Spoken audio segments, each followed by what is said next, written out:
Now, joining us in studio is Ndaba Nzele, the president of Black Business Council. A very good evening to you, sir, and thank you so much for joining us here at 8 and 7.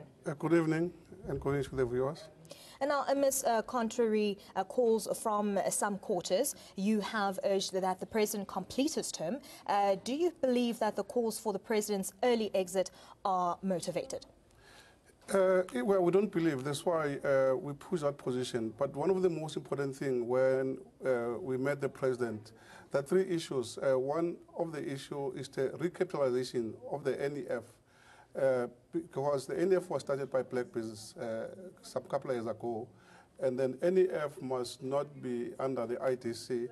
And secondly was the FICA story. And then, of course, we also had the SME fund that we want black fund managers to manage.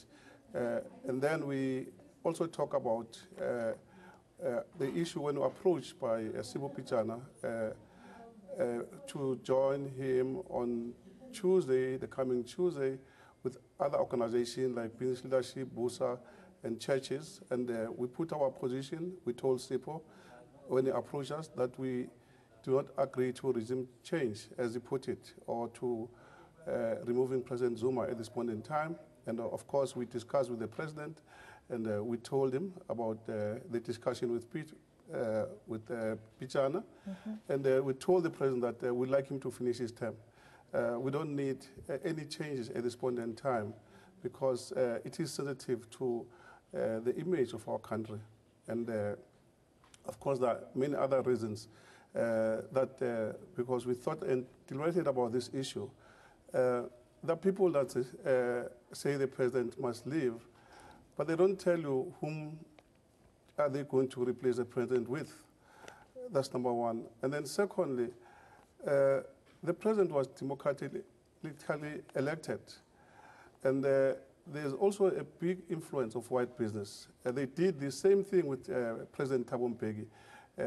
Earlier on when he was appointed the president, every week they used electronic media and print media to criticize him. And some of us at that time, we put a big advert. We said, hands off President Thabo Mbeki. And at this point in time, again, we believe this is driven by a big white business to push the president. And we said, it's not good. If we keep on recalling precedents, we are setting wrong precedents. And we are also saying the people that are advocating that he must go, they've got to do it the right way. They must form political parties, compete.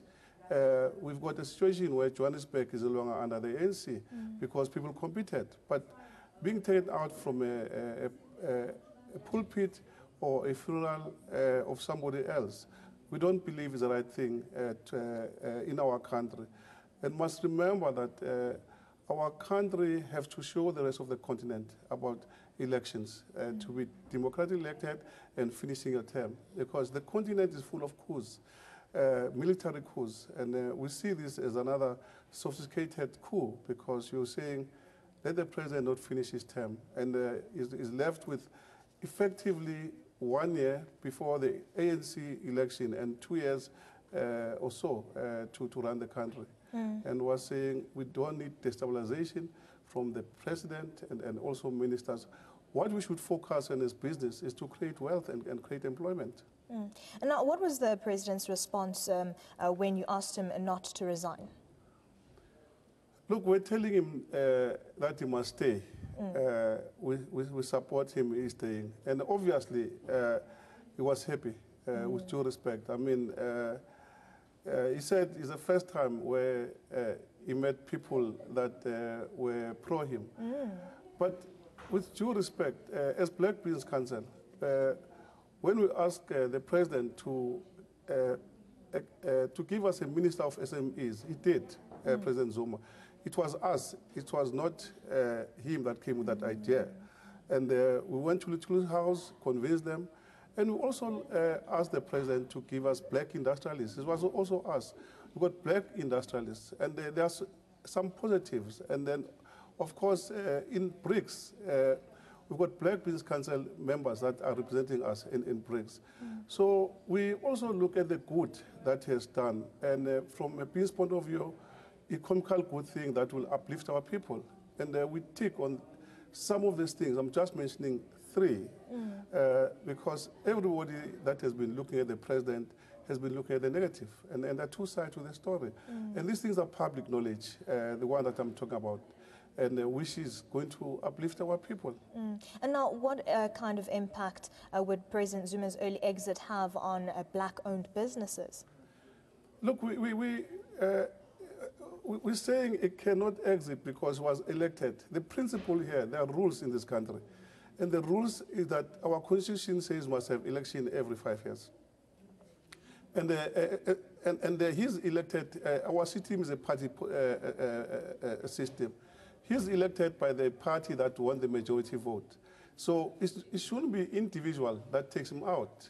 Our view that you follow the rules. So whether you are business or you are churches, if we start not having discipline of rules as a country, we see a problem just there. So the main issue is changing the rules and then letting the president go without the process. He came by the ballot, let him get out by the ballot. And we also know that the council has also urged Zuma not to sign the FICA amendment bill in its current form. What is your problem with the said bill? Look, there's a lot of problems. In effect, we told him not to, we asked him not to sign it. We cannot tell him. We asked him not to sign it. We're telling him that we are going to object. So we are going to present a formal objection regarding the FICA issue. And it must go back, and there are clauses there, many of them, that are going to affect a lot of people. And now, true transformation in a business is still a dream. What more do you think can the government do to enable true economic transformation? The government has got a source of funding. And those funding is from the ITC, the NEF, and all that. In order to transform economically, we need funding for our people.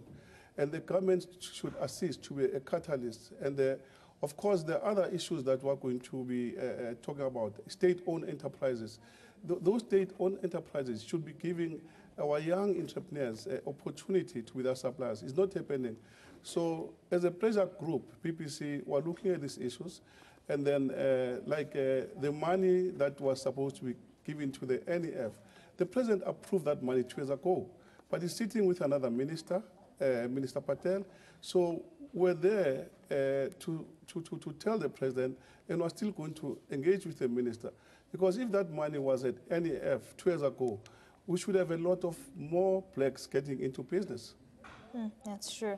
All right, joining us here in studio was Ndaba Nzele, President of Black Business Council. As we know that the Black Business Council has reportedly thrown its weight behind President Jacob Zuma, warning it would amount to a coup if he did not remain in his position until his full term.